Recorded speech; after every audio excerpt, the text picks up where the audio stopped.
Hello dears, എല്ലാ മക്കൾക്കും എജ്യുമേറ്റിന്റെ മറ്റൊരു ക്ലാസ്സിലേക്ക് സ്വാഗതം. ഇന്നത്തെ ക്ലാസ്സിൽ നമ്മൾ നോക്കാനായിട്ട് പോകുന്നത് 6ാം ക്ലാസ്സിലെ മക്കളുടെ അടിസ്ഥാന ശാസ്ത്രത്തിന്റെ ഒരു മോഡൽ ക്വസ്റ്റ്യൻ പേപ്പറാണ് കേട്ടോ. നമ്മൾ ഇതിന്റെ English medium question paper already upload ചെയ്തിട്ടുണ്ട്. അതുകൂടാതെ മറ്റൊരു സെറ്റ് ക്വസ്റ്റ്യൻ പേപ്പേഴ്സും നമ്മൾ അപ്ലോഡ് ചെയ്തിട്ടുണ്ട് കേട്ടോ. മലയാളം മീഡിയവും ഇംഗ്ലീഷ് മീഡിയവും ചെയ്തിട്ടുണ്ട്. അത് വേണ്ടവർക്ക് STD6 ക്വസ്റ്റ്യൻ പേപ്പേഴ്സ് എന്നുള്ള പ്ലേലിസ്റ്റ് ഉണ്ട്, അതിലെടുത്ത് നോക്കുക.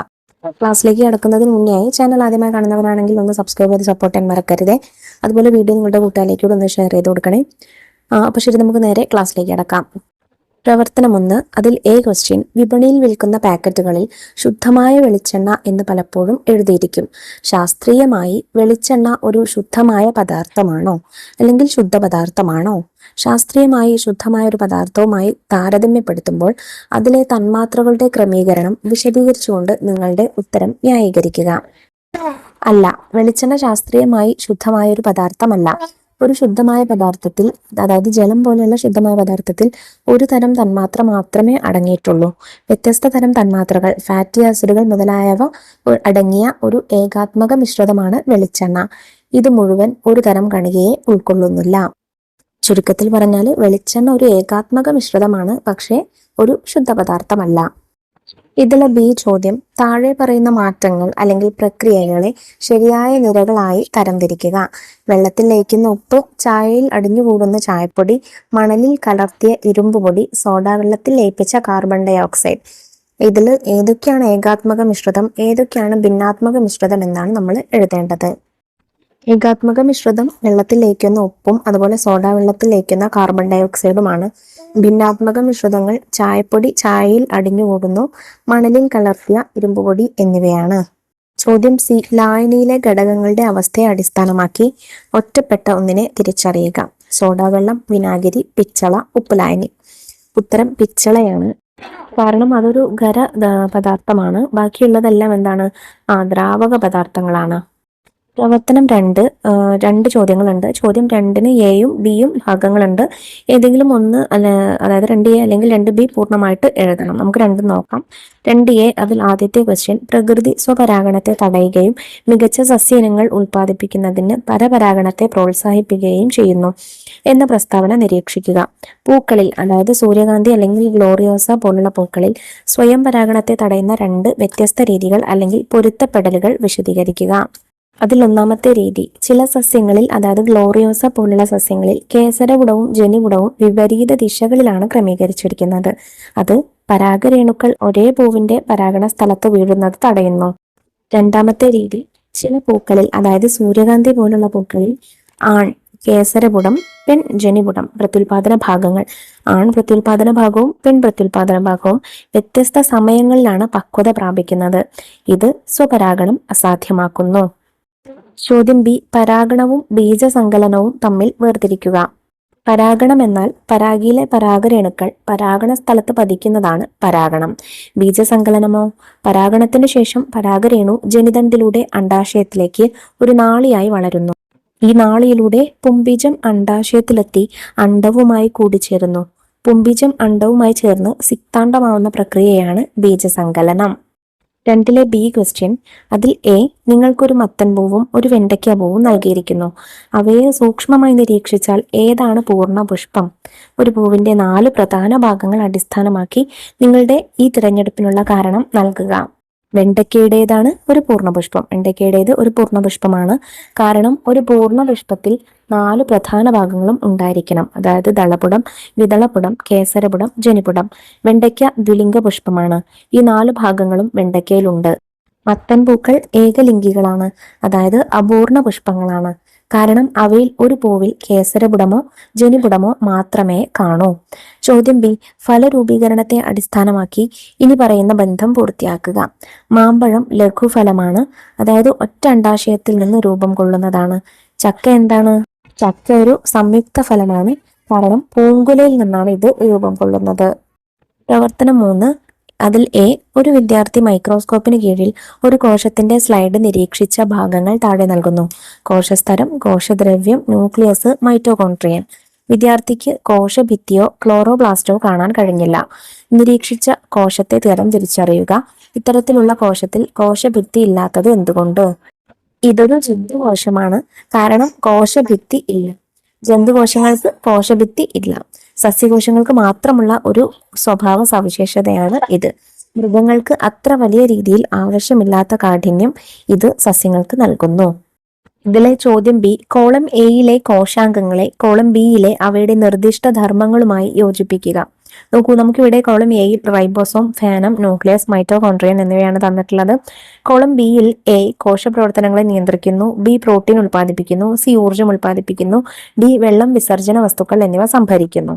ഇനി നമുക്ക് ഓരോ കോശാംഗങ്ങളുടെയും ധർമ്മം ഏതാണോ അതുമായിട്ട് യോജിപ്പിച്ചു കൊടുക്കാം. റൈബോസോം പ്രോട്ടീൻ ഉൽപ്പാദിപ്പിക്കുന്നു, ഫേനം ജലം, വിസർജന വസ്തുക്കൾ എന്നിവ സംഭരിക്കുന്നു, ന്യൂക്ലിയസ് കോശപ്രവർത്തനങ്ങൾ നിയന്ത്രിക്കുന്നു, മൈറ്റോകോൺട്രിയോൺ ഊർജം ഉൽപ്പാദിപ്പിക്കുന്നു. ഇങ്ങനെയാണ് ശരിയായ രീതിയിൽ വരുന്നത്. ചോദ്യം സി, കോശം എന്ന പദം ആരാണ് ആദ്യം ഉപയോഗിച്ചത്? ഏത് നിരീക്ഷണമാണ് അദ്ദേഹത്തെ ഈ പേര് തിരഞ്ഞെടുക്കാൻ പ്രേരിപ്പിച്ചത്? റോബർട്ട് ഹുക്കാണ് 1665 മൈക്രോസ്കോപ്പിന് കീഴിൽ കോർക്കിന്റെ നേർത്ത കഷ്ണങ്ങൾ നിരീക്ഷിച്ച അദ്ദേഹം നിരവധി ചെറിയ അറകൾ അടങ്ങിയ തേൻകൂമ്പ് പോലുള്ള ഘടനകൾ കണ്ടു. അവയെ അദ്ദേഹം കോശങ്ങൾ അഥവാ സെൽസ് എന്ന് വിളിച്ചു. ലാറ്റിൻ ഭാഷയിൽ സെല്ല എന്നാൽ ചെറിയ മുറി എന്നാണ് അർത്ഥം. പ്രവർത്തനം 4A, മനുഷ്യ ശരീരത്തിലെ ശുദ്ധീകരണ പ്രക്രിയയുടെ ഡയഗ്രാം വിശകലനം ചെയ്യുക. നോക്കൂ, നമുക്കവിടെ വൃക്കകളുണ്ട്, മൂത്രസഞ്ചി, മൂത്രനാളി, പിന്നെ അതുപോലെ ഒരുപാട് കാര്യങ്ങൾ, വേനക്കാവ തുടങ്ങിയിട്ടുള്ള ഒരുപാട് കാര്യങ്ങൾ തന്നിട്ടുണ്ട്. ഇതിലെ ചോദ്യം എ, രക്തത്തിൽ നിന്ന് മാലിന്യങ്ങൾ വേർതിരിക്കുന്നതിനുള്ള അരിപ്പകളായി വൃക്കകൾ പ്രവർത്തിക്കുന്നു. വൃക്കകൾ തകരാറിലായാൽ രക്തം ഫിൽട്ടർ ചെയ്യാൻ ഉപയോഗിക്കുന്ന കൃത്രിമ രീതിയെ എന്താണ് വിളിക്കുന്നത്? ശാസ്ത്രത്തിൽ നമ്മൾ പഠിക്കുന്ന മിശ്രിതങ്ങളുടെ വേർതിരിക്കലിനോട് ഈ രീതി എങ്ങനെ സാമ്യമുള്ളതാകുന്നു? കൃത്രിമ രീതിയെ ഡയാലിസിസ് എന്നാണ് വിളിക്കുന്നത്. സാമ്യം എങ്ങനെയാണ്? ഡയാലിസിസിൽ രക്തത്തിലെ മാലിന്യങ്ങൾ നീക്കം ചെയ്യുന്നതിനായി ഫിൽട്ടർ ചെയ്യുന്നു. ശാസ്ത്രത്തിൽ അരിക്കൽ എന്നാൽ ഒരു ദ്രാവകത്തിൽ നിന്ന് ലയിക്കാത്ത മാലിന്യങ്ങളെ ഒരു ഫിൽട്ടർ ഉപയോഗിച്ച് വേർതിരിക്കുന്നു എന്നാണ് അർത്ഥം. ഇത് വൃക്കയുടെ സ്വാഭാവിക ശുദ്ധീകരണ പ്രക്രിയ പോലെ തന്നെയാണ്. ഇതിലെ ബി ചോദ്യം, നിങ്ങളുടെ കൈവശം ഉമി, കല്ലുകൾ, നെല്ല് എന്നിവയുടെ ഒരു മിശ്രിതമുണ്ട്. ശുദ്ധമായ നെല്ല് ഇതിൽ നിന്ന് ലഭിക്കുന്നതിന് 2 വേർതിരിക്കൽ രീതികളുടെ ഒരു രീതി നിർദ്ദേശിക്കുക. ഘടകങ്ങളുടെ ഗുണങ്ങളെ അടിസ്ഥാനമാക്കി നിങ്ങൾ ഈ നിർദ്ദിഷ്ട രീതികൾ തിരഞ്ഞെടുത്തതിന്റെ കാരണം വിശദീകരിക്കുക. ആദ്യത്തെ ഘട്ടം ചേറലാണ്, അതായത് ഉമി നീക്കം ചെയ്യൽ. കാരണം നെല്ലിനേക്കാളും കല്ലിനേക്കാളും ഭാരം കുറഞ്ഞതാണ് ഉമി. അതിനാൽ കാറ്റിന് അതിനെ പറത്തിവിടാൻ കഴിയും. രണ്ടാമത്തെ ഘട്ടം കൈകൊണ്ട് പെറുക്കൽ അല്ലെങ്കിൽ അരിച്ചെടുക്കൽ കല്ലുകൾ നീക്കം ചെയ്യുന്നതിനാണ്. കാരണം കല്ലുകൾ നെല്ലിൽ നിന്ന് വലുപ്പത്തിലും നിറത്തിലും വ്യത്യസ്തമാണ്. അവ കൈകൊണ്ട് എടുക്കാനോ അരിച്ചെടുക്കാനോ എളുപ്പമാണ്.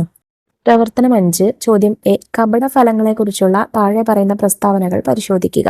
പ്രസ്താവന 1, എല്ലാ പഴങ്ങളിലും അണ്ഡാശയം ഭക്ഷ്യയോഗ്യമായ ഭാഗമായി പ്രവർത്തിക്കുന്നു. പ്രസ്താവന 2, ആപ്പിളിലും കശുമാവിലും അണ്ഡാശയമല്ലാത്ത ഭാഗമാണ് പഴമായി മാറുന്നത്. മുകളിൽ പറഞ്ഞ പ്രസ്താവനകളിൽ ഏതാണ് ശരി? കശുമാവിനെ ഒരു കപട ഫലം എന്ന് വിളിക്കുന്നത് എന്തുകൊണ്ടെന്ന് വിശദീകരിക്കുക. ശരിയായത് പ്രസ്താവന 2 ആപ്പിളിലും കശുമാവിലും അണ്ഡാശയം ഒഴികെയുള്ള ഭാഗങ്ങൾ പഴമായി മാറുന്നു എന്നത്. വിശദീകരണം എന്താണ്? കശുമാവിന്റെ ഭക്ഷ്യയോഗ്യമായ ഭാഗം അണ്ഡാശയത്തിൽ നിന്നല്ല തണ്ടിൽ നിന്നാണ് വികസിക്കുന്നത് എന്നതിനാൽ അതിനെ കപടഫലം എന്ന് വിളിക്കുന്നു. ഇതിലെ ചോദ്യം ബി, അണ്ഡാശയങ്ങളുടെ എണ്ണവും ഫലങ്ങളുടെ തരവും തമ്മിലുള്ള ബന്ധം നിരീക്ഷിക്കുക. കയ്പപ്പൂവിന് ഒരു അണ്ഡാശയമുള്ളൂ, ഒരു ഫലമാണ്, അല്ലെങ്കിൽ ലഘുഫലം എന്ന് പറയുന്നു. സീതപ്പഴത്തിന് ഒന്നിലധികം അണ്ഡാശയങ്ങളുണ്ട്, അതിനെ പുഞ്ചഫലം എന്നാണ് വിളിക്കുന്നത്. ഇതിന്റെ അടിസ്ഥാനത്തിൽ പുഞ്ചഫലം എന്തെന്ന് വിശദീകരിക്കുക. ഒന്നിലധികം അണ്ഡാശയങ്ങളുള്ള ഒരു പൂവിൽ നിന്ന് വികസിക്കുന്ന ഫലമാണ് പുഞ്ചഫലം. ചോദ്യം സി, വായു എന്ന് നമ്മൾ വിളിക്കുന്ന മിശ്രിതത്തിന്റെ ഏറ്റവും വലിയ ശതമാനം, അതായത് 78% ഏത് വാതകമാണ്? നൈട്രജൻ ആണ്. പ്രവർത്തനം 6ലും എ, ബി എന്നീ 2 ക്വസ്റ്റ്യൻസ് ഉണ്ട്. ഏതെങ്കിലും ഒന്ന് എഴുതുക. നമുക്ക് രണ്ടും നോക്കാം. ചോദ്യം എ, പഞ്ചസാര വെള്ളത്തിൽ ലയിപ്പിച്ചാണ് പഞ്ചസാര ലായനി തയ്യാറാക്കുന്നത്. ഇളക്കിയ ശേഷം പഞ്ചസാര അതിൽ കാണില്ല. തന്മാത്രകളുടെ ആശയത്തെ അടിസ്ഥാനമാക്കി പഞ്ചസാര എവിടേക്കാണ് പോയതെന്ന് വിശദീകരിക്കുക. ലായനിയുടെ എല്ലാ ഭാഗങ്ങളിലും മധുരം ഒരുപോലെയാണോ? എന്തുകൊണ്ട്? 2 ചോദ്യങ്ങൾക്കും ഉത്തരം എഴുതണം. പഞ്ചസാര തന്മാത്രകൾ വേർപെട്ട് വെള്ളത്തിന്റെ തന്മാത്രകൾക്കിടയിലുള്ള ഇടങ്ങളിലേക്ക് വ്യാപിക്കുന്നു. അതുകൊണ്ടാണ് നമുക്ക് അവയെ കാണാൻ കഴിയാത്തത്. മധുരം എല്ലായിടത്തും ഒരുപോലെയാണ്, കാരണം ഇതൊരു ഏകാത്മക മിശ്രിതമാണ്. അതായത് പഞ്ചസാര തന്മാത്രകൾ വെള്ളത്തിലുടനീളം ഒരേപോലെ വിതരണം ചെയ്യപ്പെടുന്നു. ഇതിലെ ചോദ്യം ബി, ഓരോന്നിനും ഓരോ ഉദാഹരണം നൽകി ഏകലിംഗ സസ്യങ്ങളെയും ദ്വിലിംഗ സസ്യങ്ങളെയും വേർതിരിക്കുക. ഏകലിംഗ സസ്യം എന്നാൽ ആൺപൂക്കളും പെൺപൂക്കളും ഒരേ ചെടിയിൽ കാണപ്പെടുന്നു. ഉദാഹരണം മത്തങ്ങ, വെള്ളരി, തെങ്ങ്.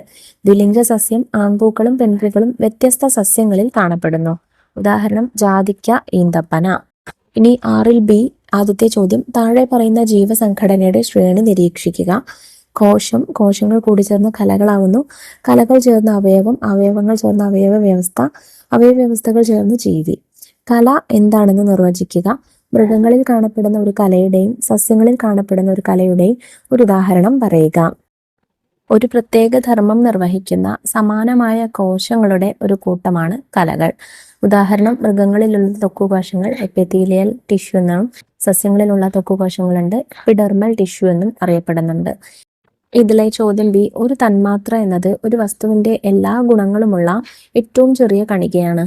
നിങ്ങളൊരു പഞ്ചസാര കട്ടയെ ഏറ്റവും ചെറിയ പൊടിയിലേക്ക് പൊടിച്ചാലും അത് പഞ്ചസാരയുടെ മധുരം നിലനിർത്തുമോ? തന്മാത്രകളുടെ ആശയം മുൻനിർത്തി വിശദീകരിക്കുക. അതെ, അതെപ്പോഴും മധുരം നിലനിർത്തും. ഏറ്റവും ചെറിയ കണികയിൽ പോലും ദശലക്ഷക്കണക്കിന് പഞ്ചസാര തന്മാത്രകൾ അടങ്ങിയിരിക്കുന്നു. ഒരു പദാർത്ഥത്തിന്റെ ഗുണങ്ങൾ നിലനിർത്തുന്ന ഏറ്റവും ചെറിയ യൂണിറ്റാണ് ഒരു തന്മാത്ര. അതിനാൽ തന്മാത്ര പഞ്ചസാരയായി തുടരുന്നിടത്തോളം ആ ഗുണം അഥവാ മധുരം എന്ന ഗുണം നിലനിർത്തും.